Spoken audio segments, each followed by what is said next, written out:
The stagecoach lurched to a stop in front of the weathered general store, just as the first snowflakes began drifting down from the gray December sky. And Nathan Thornton looked up from repairing a stirrup leather to see a woman stumble out onto the frozen mud with terror still etched into every line of her body.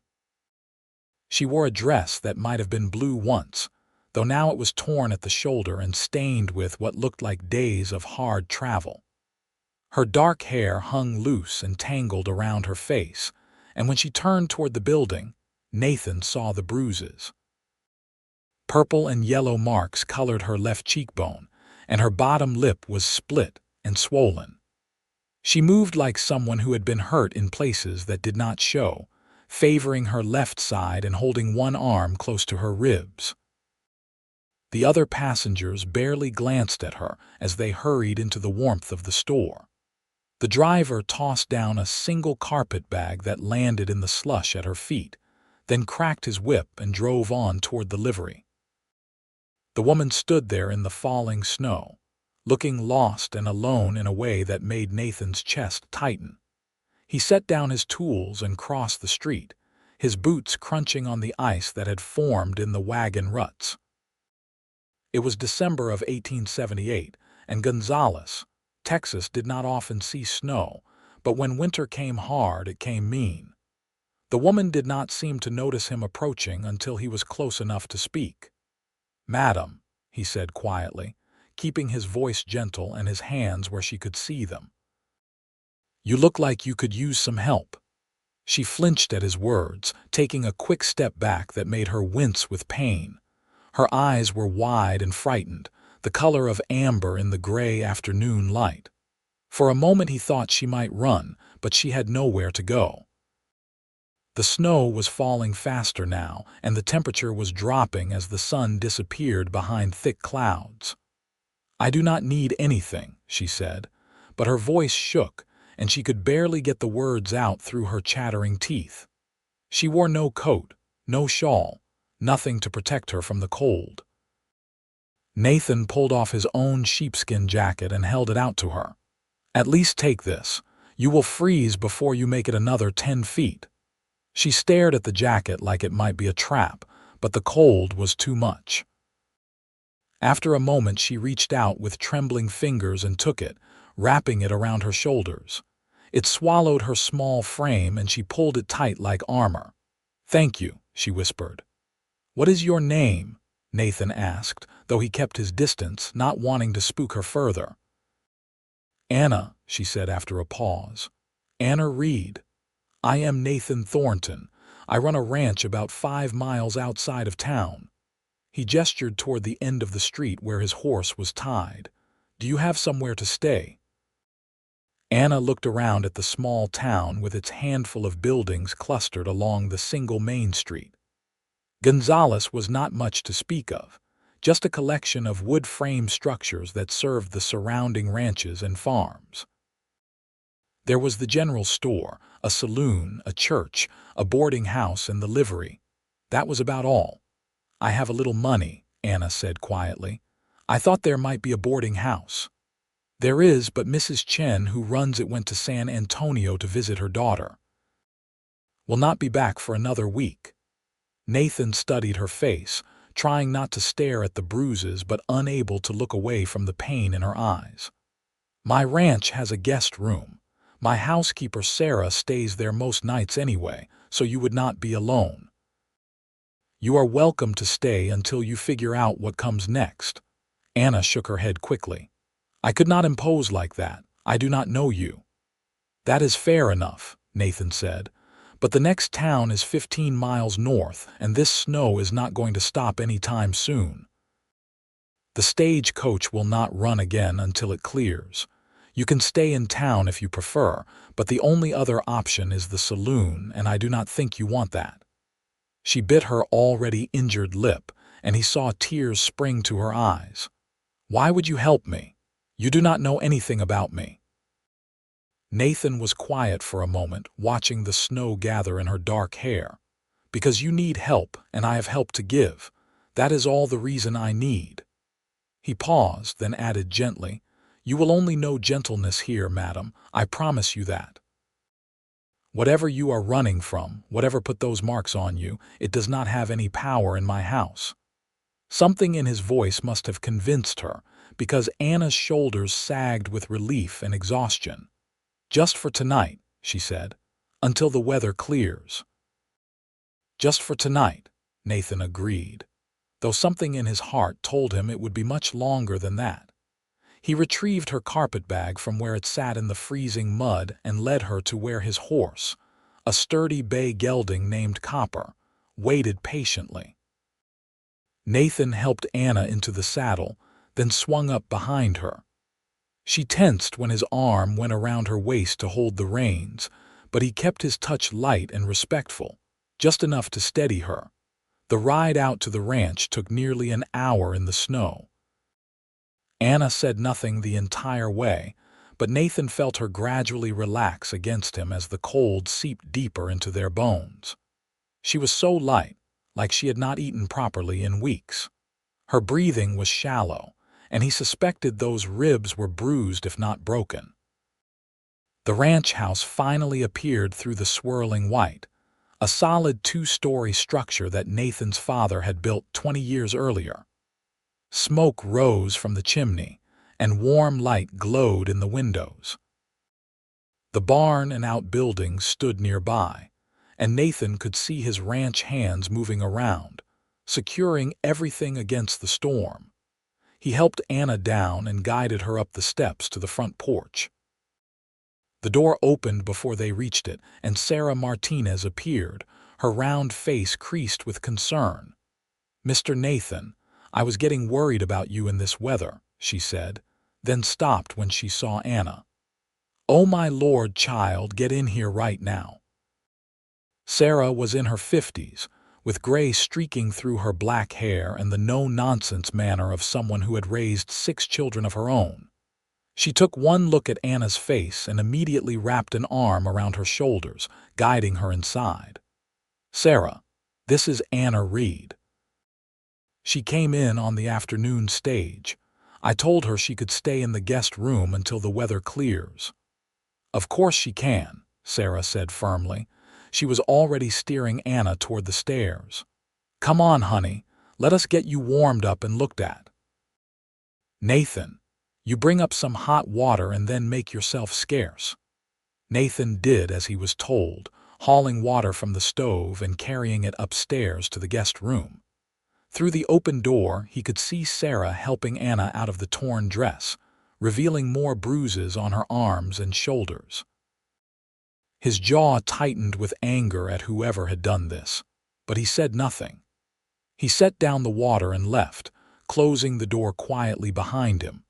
Downstairs, he added wood to the fire and tried to focus on anything other than the frightened woman upstairs. His ranch was doing well, with a good herd of cattle and some of the best horses in the county. He had 4 men working for him, all good, reliable hands. At 26, Nathan had built a life he was proud of, but it was a lonely life. His parents had both passed 3 years ago in a fever that swept through the county, and he had no siblings. The ranch hands respected him. Sarah treated him like a son, but at the end of the day, he went to bed alone in a house that felt too big and too quiet. Sarah came down an hour later, her face grim. "That girl has been through hell," she said quietly. "Those ribs are badly bruised and there are marks on her that tell me someone has been hurting her for a long time." She would not say much, but I gather she was married to a man in Louisiana who thought his fists were the solution to everything. "Was married?" Nathan asked. "She said he is dead, caught a fever last month and did not survive it. Soon as he was in the ground, his brother tried to claim her as payment for some debt. She ran before he could, took what little money she had and bought a ticket west." Sarah shook her head. "She is terrified, Nathan. It is going to take time before she trusts anyone." "She can have all the time she needs," Nathan said. The snow fell for 3 days straight, piling up in drifts that reached the windows on the north side of the house. Anna stayed in the guest room most of that time, emerging only for meals. She was quiet and watchful, sitting at the far end of the table and eating small amounts like she expected someone to snatch the plate away. Nathan made sure to move slowly around her, to keep his voice calm and even, to give her space. On the fourth day, the sun came out and the world turned into a blinding expanse of white. Nathan was in the barn checking on the horses when Anna appeared in the doorway, wrapped in a blanket and blinking in the bright light. "I wanted to thank you," she said, "for everything. Sarah said the stage will run again tomorrow, so I will be leaving then." Nathan straightened up from examining Copper's hoof. "Where will you go?" Anna's face fell. "I am not sure. West, I suppose. Maybe California. I can work. I can sew and cook and clean. I will find something." "You could stay here," Nathan heard himself say. "I could use help around the house. Sarah does her best, but she is not as young as she used to be, and this is a big place. I can pay fair wages and you would have your own room, your own space." Anna stared at him, clearly suspicious. "Why would you do that?" "Because I need the help and you need a place to land for a while." Nathan set down Copper's hoof and faced her fully. "I am not going to lie to you, Anna. This is a hard life out here. The work is not easy and the winters can be brutal, but you would be safe." "That is worth something, is it not?" She was quiet for a long moment, studying his face like she was trying to read his true intentions. Finally, she said, "What about your wife? What would she think of you bringing home a strange woman?" "I do not have a wife," Nathan said simply. "A sweetheart, then?" "No one like that either. It is just me and Sarah and the hands. We are all too busy keeping this place running to worry about much else." Anna pulled the blanket tighter around her shoulders. "If I stay, it is just for work. I am not looking for anything else." "Neither am I," Nathan said, though he was not entirely sure that was true. There was something about Anna that drew him, something beyond her obvious need for help. Maybe it was the strength he saw in her, despite everything she had been through, or the glimpses of humor that occasionally flickered in her amber eyes. Whatever it was, he wanted to know her better. Anna stayed. The first few weeks were difficult as she learned the rhythms of the ranch and slowly began to relax. She took over much of the cooking and cleaning, and Nathan discovered she had a gift for making the house feel like a home. She brought in wildflowers when the spring thaw came, and she rearranged the furniture to let in more light. She sang quietly while she worked, sad songs in a language Nathan did not recognize. The bruises on her face faded from purple to yellow to nothing at all, but the wariness in her eyes remained. She still flinched if someone moved too quickly near her, and she always positioned herself near a door like she was ready to run. Nathan made sure she knew where he kept the shotgun and showed her how to use it, just in case. The ranch hands treated her with respect, tipping their hats and keeping their distance. They were good men who understood that Anna was under Nathan's protection, and that meant something. The one time a drifter came looking for work and made a crude comment, Nathan sent him packing so fast the man barely had time to grab his horse's reins. Spring turned to summer, and the land came alive with wildflowers and new grass. The cattle grew fat, and Nathan's horse breeding program began to pay off when he sold 3 yearlings to a buyer from San Antonio for excellent prices. Anna gradually became part of the daily life of the ranch, not just as a housekeeper, but as someone whose opinion mattered. Nathan found himself asking her advice on everything from which bull to breed to a difficult mare, to whether he should expand the garden. They fell into an easy companionship, working side by side in the vegetable garden, or sitting on the porch in the evenings while the sun set in a blaze of orange and gold. Anna talked about her childhood in New Orleans, about her French mother and Irish father, about the streets filled with music and the smell of the river. She had been happy once, before her father died and left her without protection. Her mother had remarried quickly, a man who saw Anna as a commodity to be sold. She had been 16 when they married her off to a man 30 years older, a man with a mean streak and a fondness for whiskey.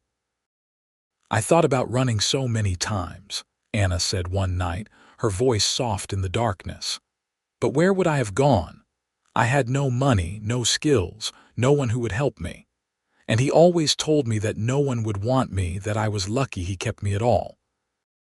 Nathan's hands tightened on the porch railing, but he kept his voice calm. "He was wrong. You are strong and capable, and any man would be lucky to have you in his life." Anna looked at him in surprise. "You really believe that, do not you? I do not say things I do not mean." Something shifted between them that night, some invisible barrier falling away. Anna started to smile more, genuine smiles that lit up her whole face.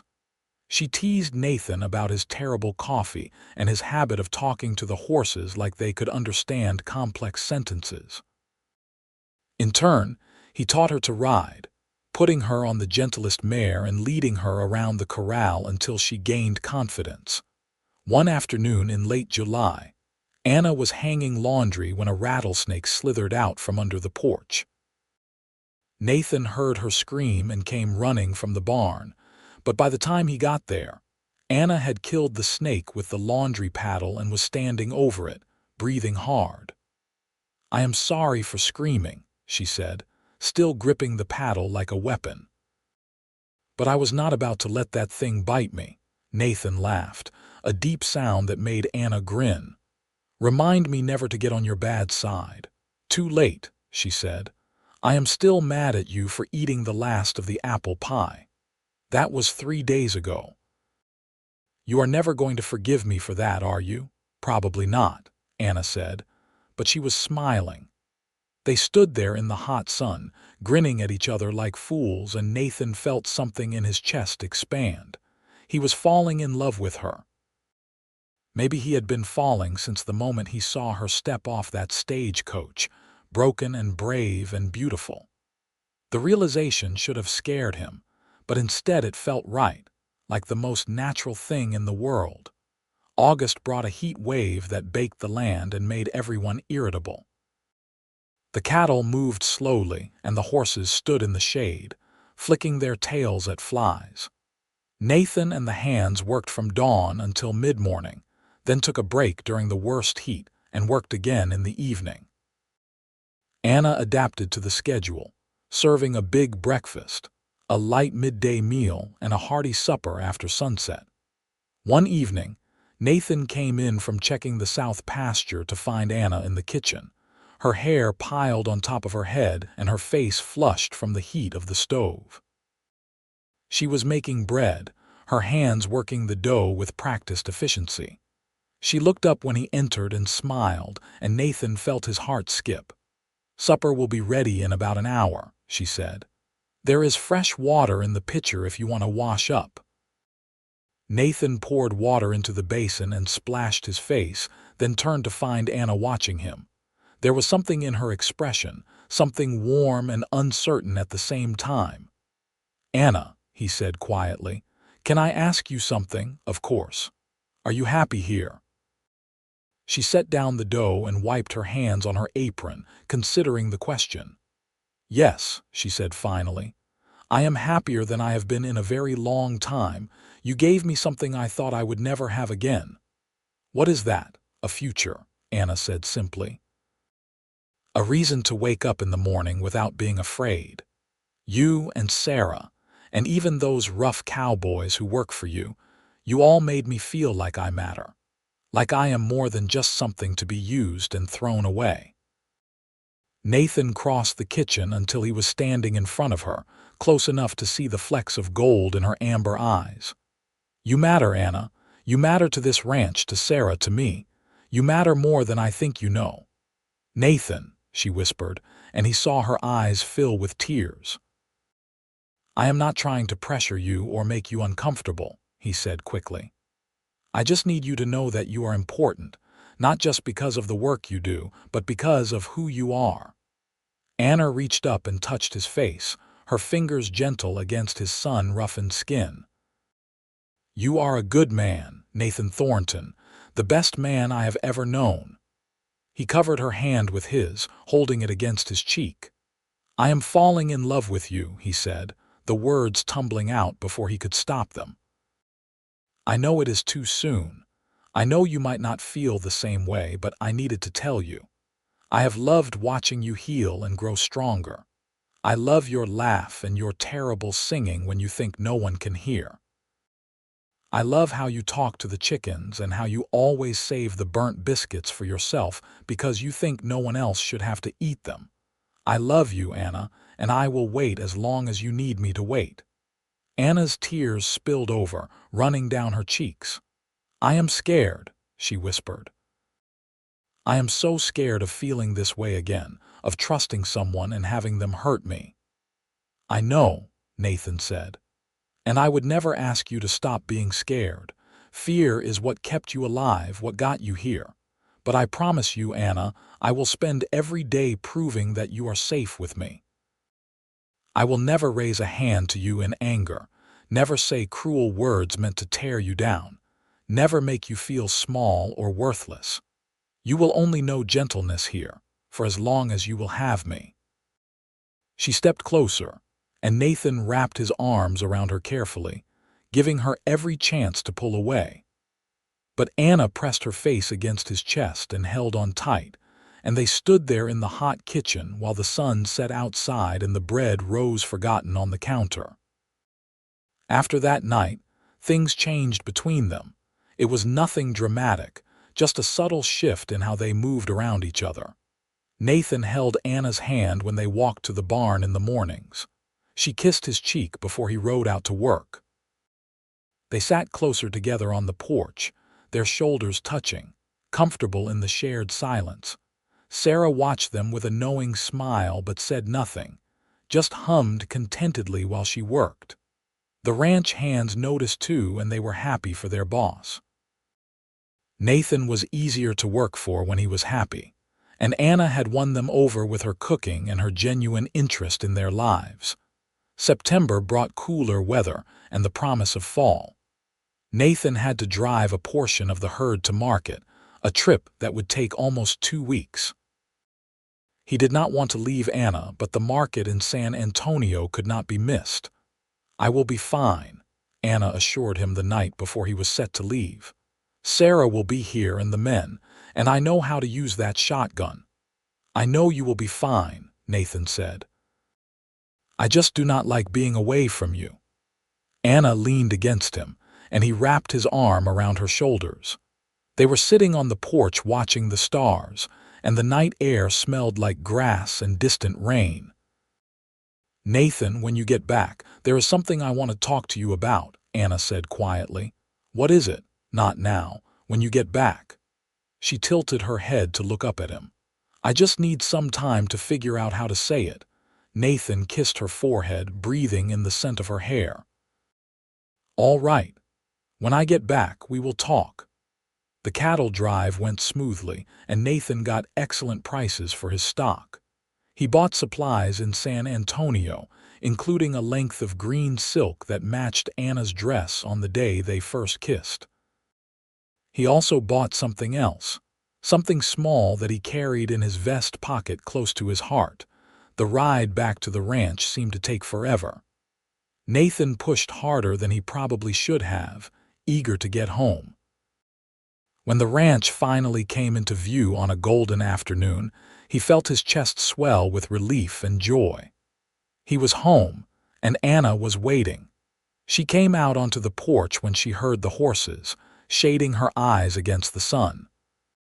When she saw Nathan, her face broke into a brilliant smile, and she ran down the steps to meet him. He swung down from copper and caught her in his arms, lifting her off her feet and spinning her around. "I missed you," he said against her hair. "I missed you too," Anna replied, holding him tight.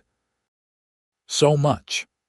That evening, after the horses were seen to and the supplies unloaded, Nathan and Anna walked out to the small hill behind the house where his parents were buried.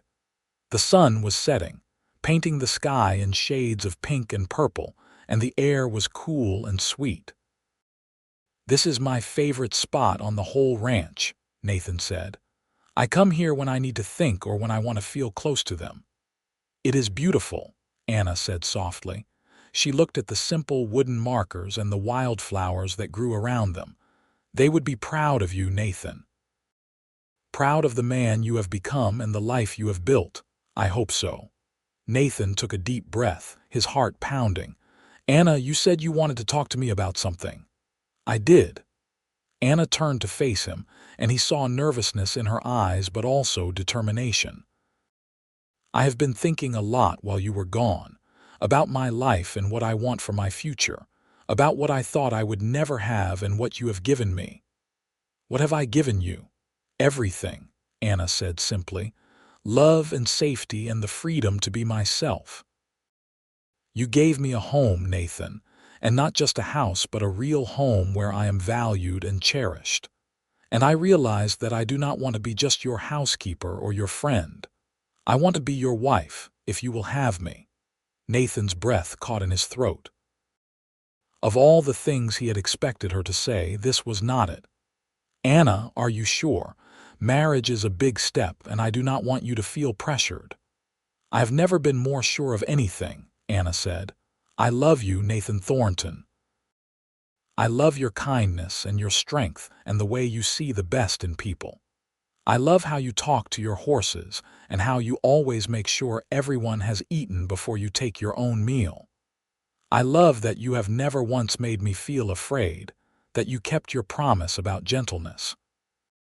I want to spend my life with you, building something good and lasting. I want to wake up next to you every morning and fall asleep in your arms every night. I want to have children with you and grow old on this land, but only if that is what you want too." Nathan pulled the small box from his vest pocket, and Anna's eyes went wide. "I bought this in San Antonio," he said, opening it to reveal a simple gold ring with a small diamond. "I was planning to ask you tonight, but you beat me to it." "Oh, Nathan," Anna whispered, tears streaming down her face. He took the ring out and held it up, the setting sun making the diamond sparkle. "Anna Reid, you are the strongest, bravest, most beautiful woman I have ever known. You have filled my life with light and laughter and love. I promise to protect you and cherish you, to be your partner in all things, to give you the life you deserve. Will you marry me?" "Yes," Anna said, her voice breaking with emotion. "Yes, yes, yes." Nathan slid the ring onto her finger, and then he kissed her, pouring all his love and hope and promise into it. Anna kissed him back, her hands tangling in his hair, and for a moment the world fell away and there was only the two of them, together at last. They were married in the small church in Gonzales on the first Saturday in October. Sarah cried through the entire ceremony, and the ranch hands cleaned up and wore their best shirts. Anna wore a new dress made from the green silk Nathan had bought, and she carried wildflowers from the hill behind the house. Nathan wore his father's good suit, and when the preacher pronounced them husband and wife, he kissed Anna like she was the most precious thing in the world. The reception was held at the ranch, with tables set up outside and lanterns strung between the trees. Sarah and the wives of some of the neighboring ranchers had spent days cooking, and there was more food than anyone could eat. There was music and dancing, and Nathan held Anna close and thought his heart might burst with happiness. As the evening wore on and the guests began to leave, Nathan and Anna slipped away to the house. Sarah had moved all of Anna's things into Nathan's room, and there were flowers on the dresser and new curtains on the windows. It was their room now, their home, their beginning. Nathan was gentle with Anna that night, patient and careful, making sure she felt loved and safe. She had been so hurt by her first marriage, so damaged by cruelty and violence, but in his arms she found only tenderness. They learned each other slowly, discovering what brought pleasure and comfort, building trust with every touch. Afterward, they lay tangled together in the darkness, and Anna traced patterns on Nathan's chest with her fingertips. "Are you happy?" he asked, the same question he had asked months ago in the kitchen. "Happier than I ever thought possible," Anna replied. "I used to think happiness was not meant for people like me, that I was too broken, too damaged, that I would never deserve good things." "You were never broken," Nathan said fiercely. "Hurt, yes. Treated terribly, absolutely, but never broken.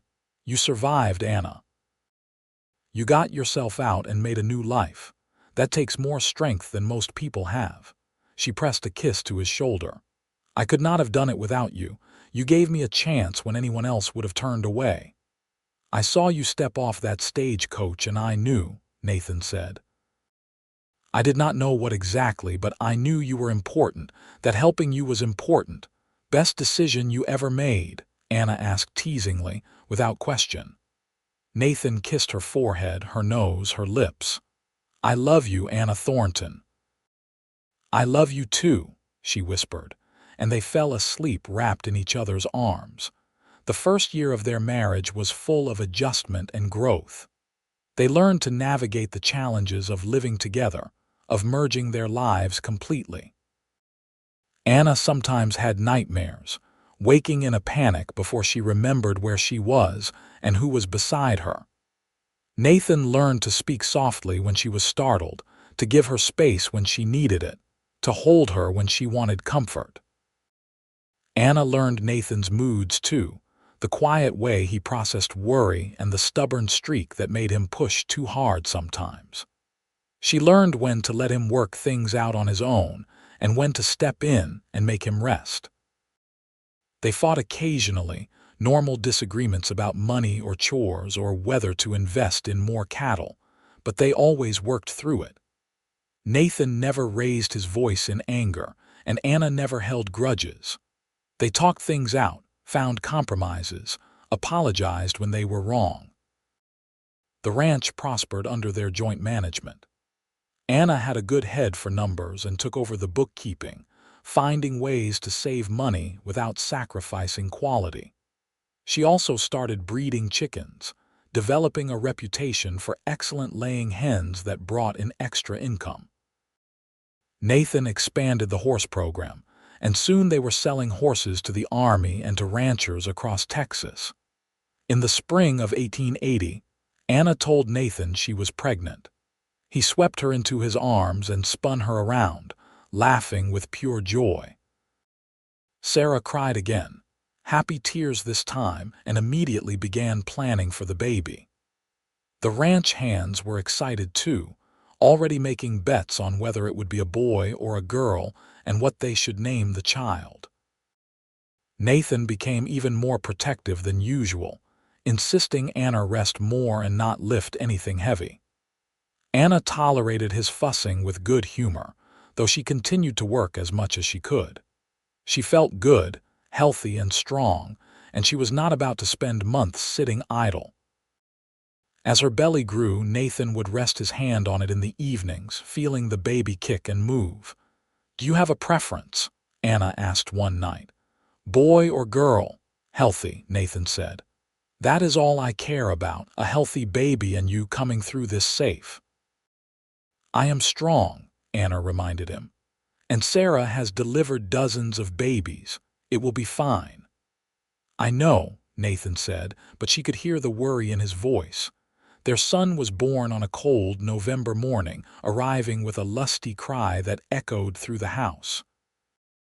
The labor was long and difficult, and Nathan paced the floor downstairs until Sarah finally called him up to meet his child.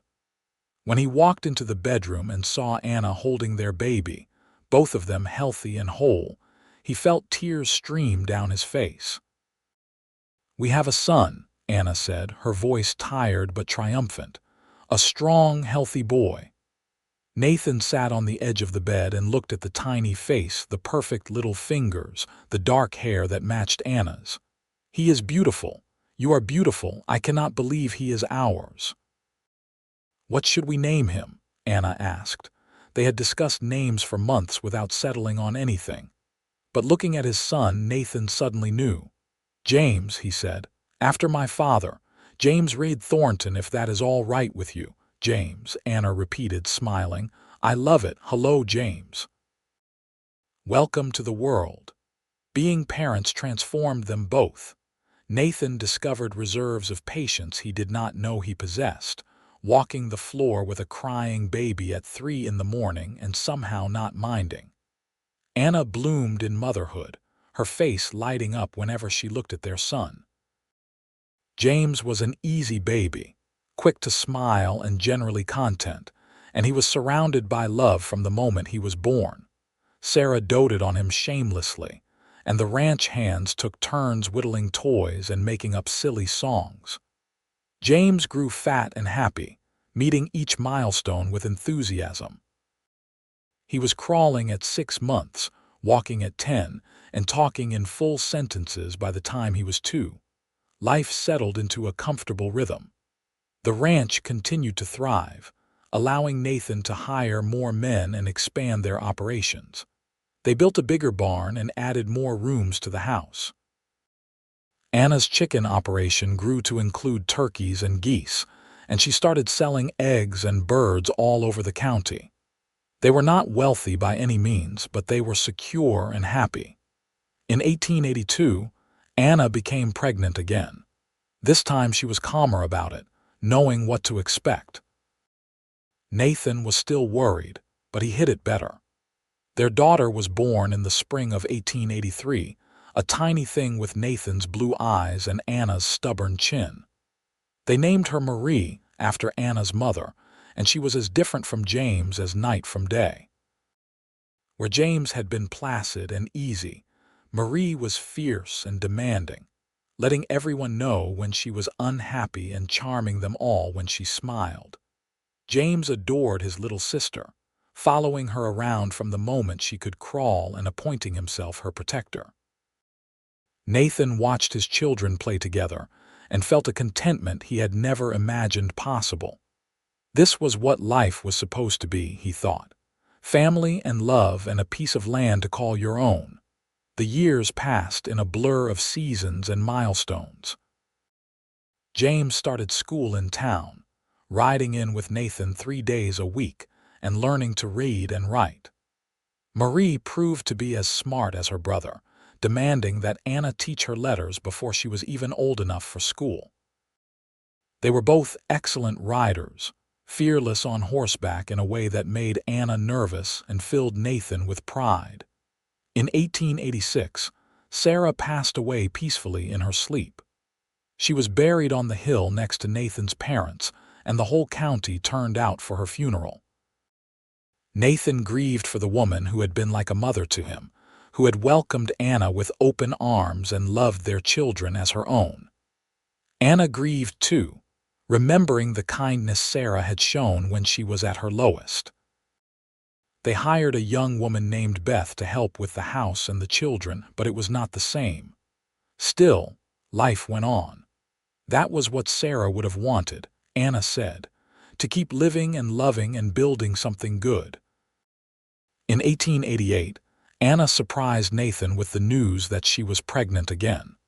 She was 32 now, and Nathan worried about the risks, but Anna was healthy and determined. Their third child, a boy they named Daniel, was born in early 1889.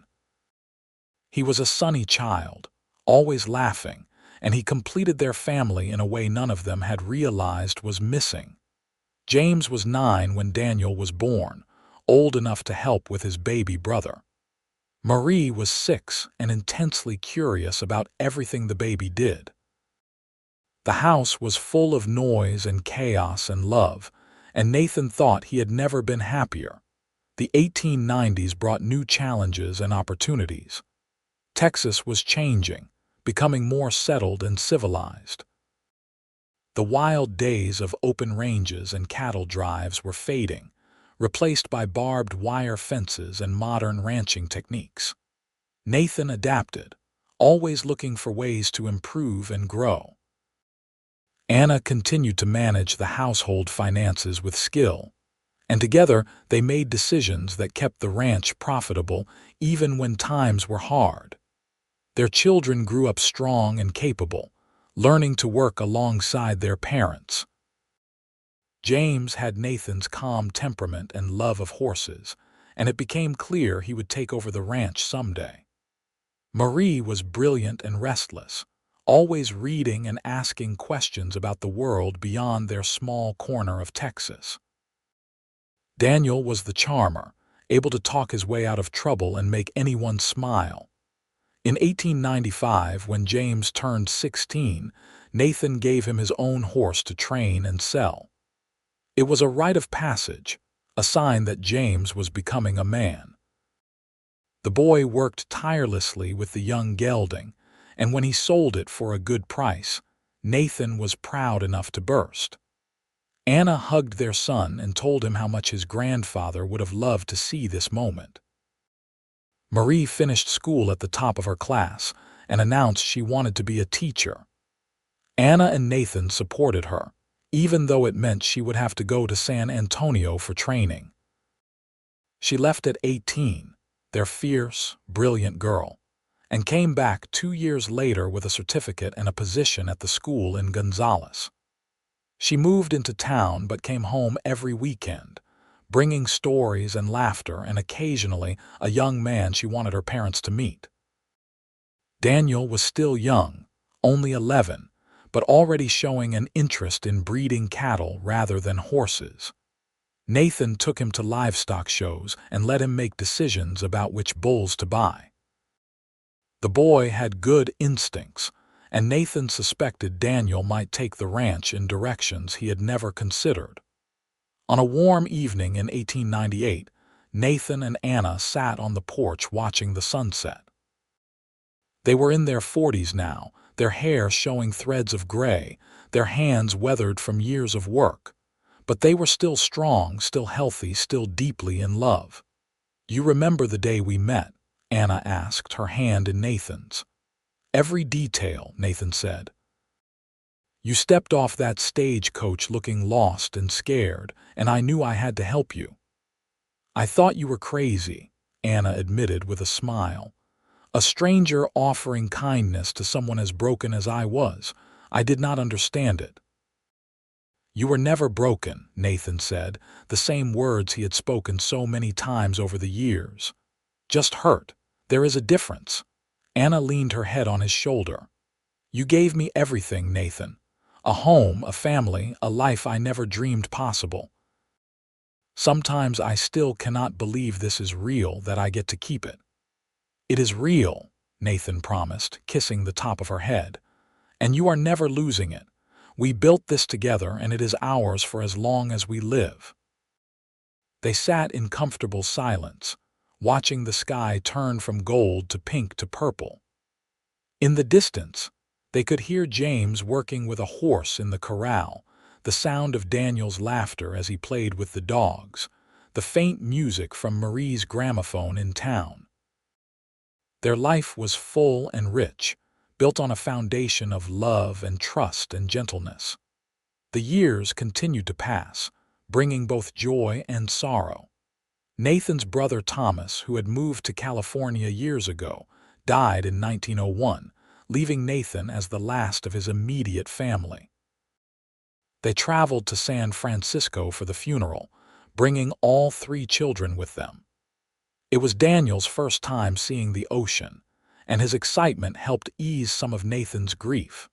Marie married in 1903, a good man named William Chen, who was the nephew of the boarding house owner in Gonzales.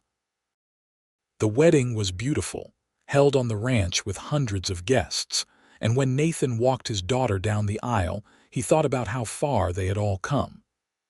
Anna cried happy tears and hugged their new son-in-law, welcoming him to the family. James married a year later to a rancher's daughter named Catherine, whom he had known since childhood. They built a house on the far side of the ranch, and Catherine proved to be a valuable addition to the family business. She was tough and smart, able to work cattle as well as any man, and she and James made an excellent team.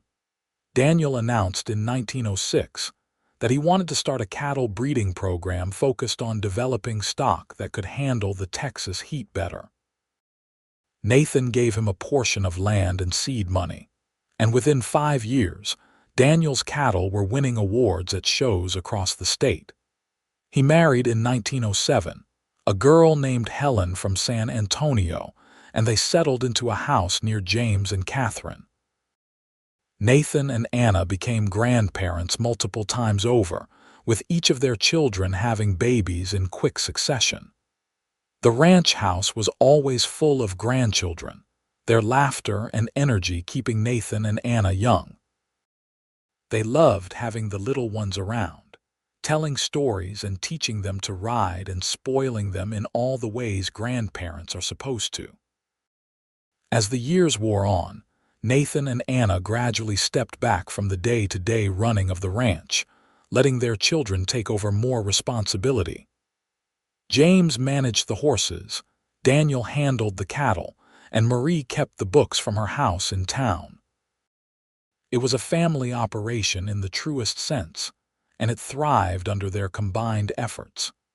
In 1912, on their 34th wedding anniversary, Nathan took Anna back to the hill where he had proposed.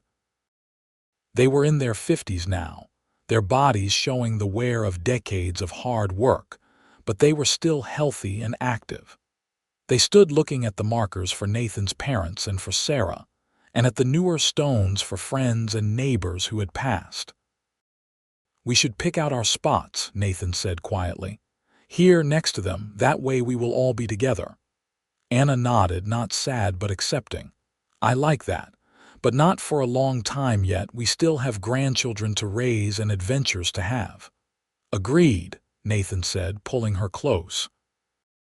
"I am not ready to leave this world yet, not when I have you by my side." They stood there for a while, remembering all they had been through together. The frightened woman who arrived in the snow and the cowboy who offered her safety. The slow building of trust and love. The wedding and the children and the years of partnership. The ranch growing and prospering. The family they had created together, strong and loving and good. "I never thanked you properly," Anna said, "for seeing me that day, for caring enough to help. You saved my life, Nathan." "In every way a person can be saved." "You saved mine too," Nathan replied.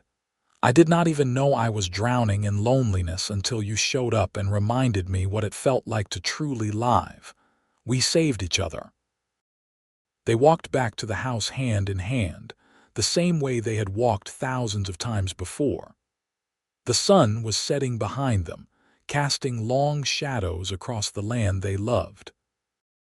Smoke rose from the chimneys of the houses where their children lived, and they could hear the sound of their grandchildren playing. This was their legacy, Nathan thought.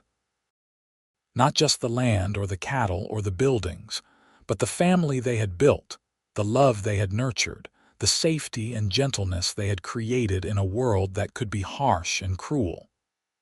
Anna had arrived broken and bruised, looking for nothing more than escape. He had promised her gentleness, and he had kept that promise every single day. In 1915, as the world outside descended into war, the Thornton Ranch remained a place of peace. They were far from the fighting, but they felt its effects in the prices of cattle and the young men from town who enlisted. Nathan and Anna were grateful their sons were too old for the draft and their grandsons too young. They sent money and supplies to relief efforts and prayed for peace. The war ended in 1918, and the world began to heal. The ranch continued to thrive, adapting to new technologies and methods. They got electricity in 1920, and Anna marveled at having lights that worked with the flip of a switch. James bought a truck, though Nathan stubbornly insisted horses were more reliable. Their grandchildren grew up in a world that was changing faster than Nathan and Anna could sometimes comprehend, but the core values of family and hard work and kindness remained constant.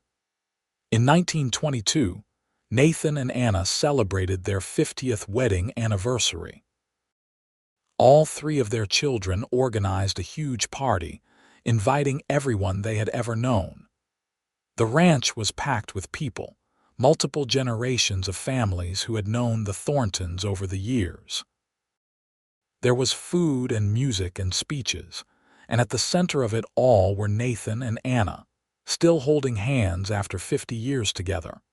Marie gave a speech about her parents, talking about the love and strength they had shown.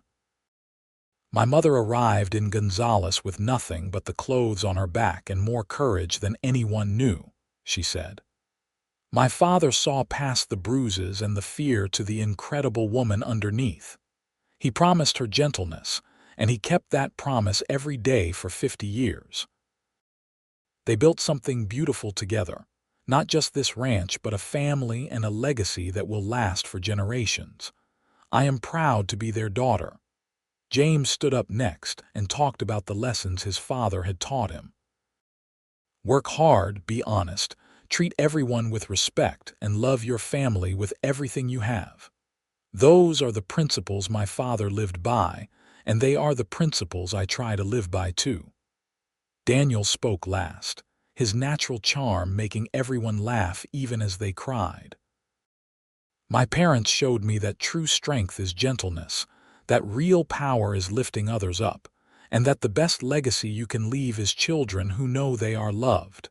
Thank you, Mom and Dad, for everything. Nathan stood up with Anna beside him, overwhelmed by the outpouring of love. I am not much for speeches, he said, his voice gruff with emotion. But I want to say that every good thing in my life came from the day Anna Reid stepped off that stagecoach. She made me better, made me want to be the man she deserved. Together we built something I am proud of, and I thank God for every day I have had with her. Anna wiped her eyes and added, Nathan promised me I would only know gentleness, and he kept that promise. He showed me what love should look like, what marriage should be. He gave me a family and a home and a future I never thought possible. I am the luckiest woman in the world. They cut the cake Catherine had made, 3 layers tall and covered in white frosting. They danced to the same song that had played at their wedding, and everyone cheered. As the evening wore on, and the guests gradually left, Nathan and Anna sat on the porch with their children and grandchildren around them. And Nathan thought this was what happiness looked like. The 1920s brought prosperity to the ranch, as cattle prices rose and demand for quality horses increased. But Nathan and Anna were slowing down now, content to let their children run things while they enjoyed their grandchildren. They took walks together every evening, weather permitting, and sat on the porch telling stories to whoever would listen. In 1926, Nathan fell ill with pneumonia. For weeks he was gravely sick, and Anna refused to leave his side. She slept in a chair next to his bed, forcing medicine and broth down his throat, praying with an intensity she had not felt since her children were born. The doctor said it could go either way, that Nathan's age was against him. But Nathan was tough and Anna was determined. Slowly he began to improve.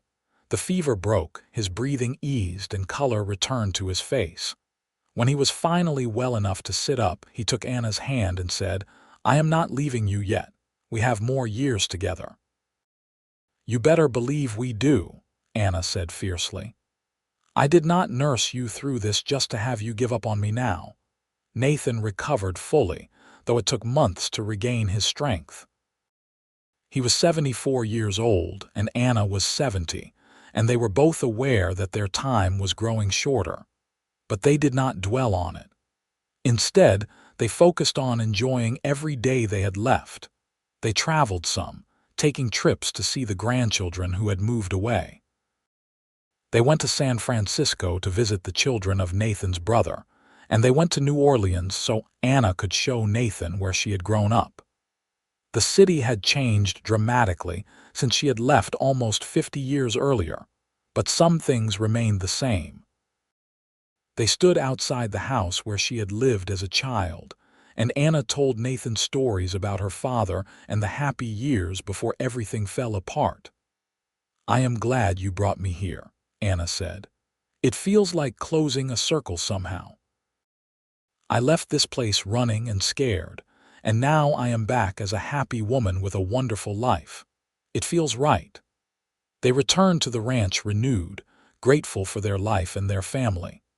The years continued to pass, marked by birthdays and anniversaries and the arrival of great-grandchildren. Nathan and Anna moved a bit slower, their bodies showing the inevitable wear of age, but their minds stayed sharp and their love remained constant. In 1930, Anna had a stroke. It was mild, leaving her with a slight weakness on her left side and a bit of trouble finding words, but she was otherwise all right. Nathan hovered over her even more than usual, driving her crazy with his protectiveness. But she knew it came from love, from the terror of losing her, and she tolerated it with patience. They adapted to Anna's new limitations, making changes to the house to make things easier. Marie moved home for a while to help, bringing her grandchildren with her. The house was full again, loud and chaotic and wonderful. Anna regained most of her strength and learned to work around the parts that did not fully recover. Nathan's health remained good for several more years, but in 1933, at the age of 81, he suffered a heart attack. It was not severe, but it was a warning. The doctor said he needed to take it easy to avoid stress and heavy work. Nathan agreed, though everyone knew he would never fully retire. He and Anna spent their days sitting on the porch, watching the ranch operate around them. They held hands and told each other the same stories they had told 100 times before. They watched their great-grandchildren play in the yard, marveling at how much the world had changed since they were young. On a cool evening in October of 1934, 56 years after they had first met, Nathan and Anna sat together watching the sunset. Nathan had been feeling tired all day, but he did not mention it. He did not want to worry Anna or miss this moment, just the two of them and the land they loved. "Do you have any regrets?" Anna asked softly. "Not a single one," Nathan replied. "I have lived a good life, a full life, and it is all because of you." "We lived it together," Anna corrected. "Everything good we built together." Nathan squeezed her hand. "I am tired, Anna."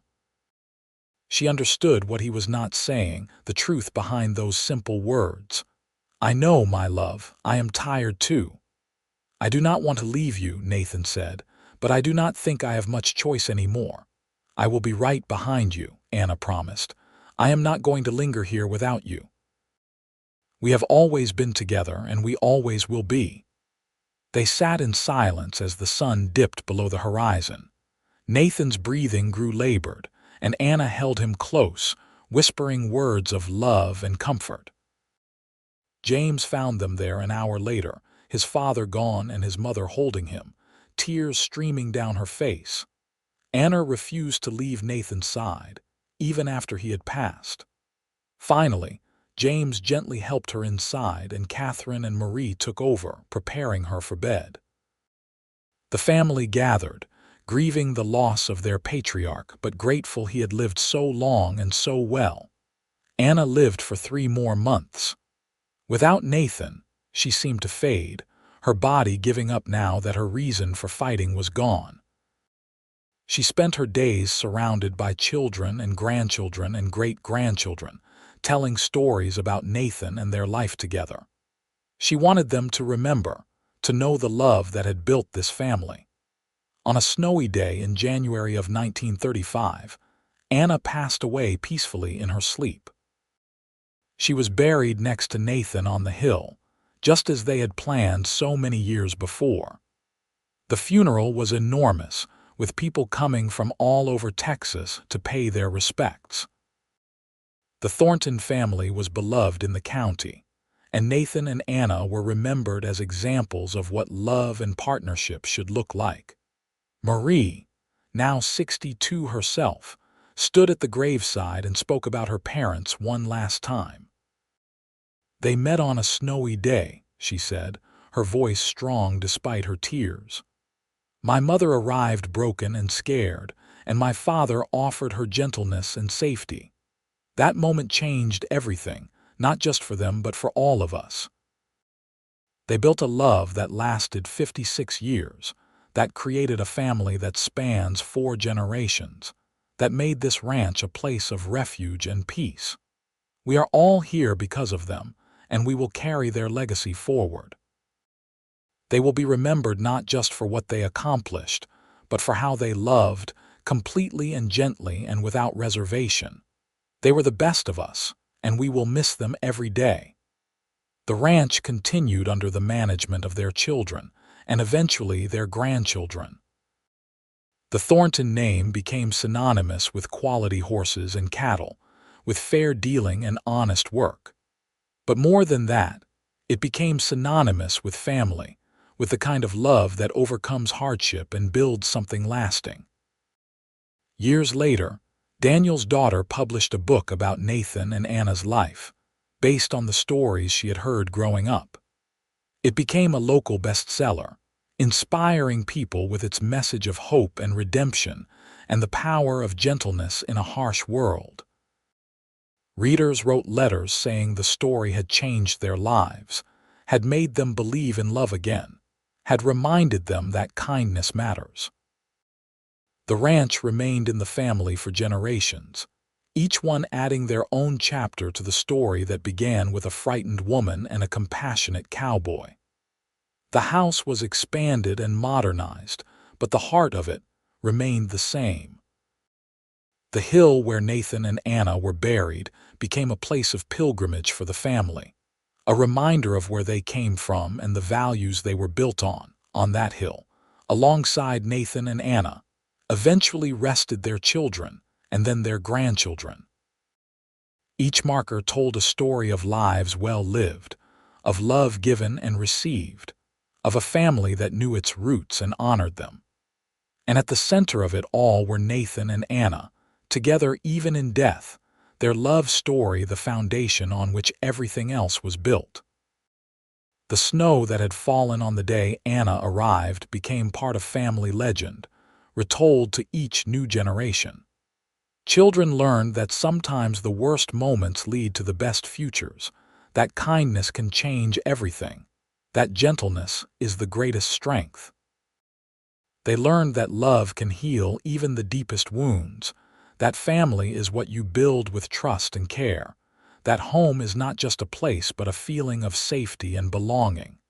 Nathan's promise to Anna, spoken on that first day in the snow, echoed through the decades. "You will only know gentleness here." It became more than words between two people. It became the motto of a family, the principle that guided generations, the legacy that lasted long after they were gone. In a world that could be harsh and cruel, the Thorntons created a place where gentleness reigned, where love triumphed, where broken things were carefully mended and cherished. And so the story of Nathan Thornton and Anna Reid lived on, a testament to the power of compassion and the enduring nature of true love. They had met in the snow, two souls finding each other at precisely the right moment, and they had built something beautiful that lasted not just their lifetime but far beyond. Their love story became legend, passed down through the ages, inspiring countless others to choose gentleness, to offer help to those in need, to believe in the possibility of healing and happiness. On the ranch in Gonzales, Texas, the land that Nathan and Anna had loved still stood, worked by their descendants who carried their blood and their values. The house still welcomed family and friends with open doors and warm meals. The barn still housed horses that ran with the same spirit Nathan had bred into his stock. The hill still overlooked it all, peaceful and beautiful, the final resting place of two people who had loved deeply and lived fully. And if you stood there on a winter evening when the first snow began to fall, you could almost feel their presence. The gentle cowboy who had seen past the bruises to the strength beneath. The brave woman who had taken a chance on kindness and built a life beyond her wildest dreams. Together forever, their love a beacon that guided generations home. Their story was complete, every chapter written, every promise kept, every dream fulfilled. From the moment Anna stepped off that stagecoach into the snow, to the day they were laid to rest side by side, they had lived a love story for the ages. They had proven that gentleness could conquer fear, that trust could be rebuilt, that love could heal all wounds. They had shown their family and the world what it meant to truly love someone, to protect them and cherish them and build a life together based on respect and partnership. The Thornton Ranch stood as a monument to their love, every fence post and barn beam a testament to what they had created together. Their descendants carried on their work, but more importantly, they carried on their values. Each generation learned the story of Nathan and Anna, of the snowy day they met, and the promises made and kept. Each generation was reminded that they came from love, that they were built on a foundation of gentleness and care, that their legacy was one of healing and hope. In the end, that was what mattered. Not the size of the ranch or the wealth accumulated, but the love that had started it all. Nathan had promised Anna she would only know gentleness in his home, and he had kept that promise every day of their 56 years together. That promise had created a family, built an empire, and left a legacy that would endure for as long as the Thornton name was spoken.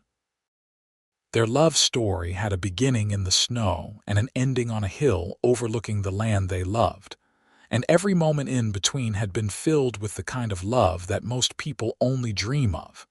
They had lived, they had loved, and they had left the world better than they found it. What more could anyone ask for?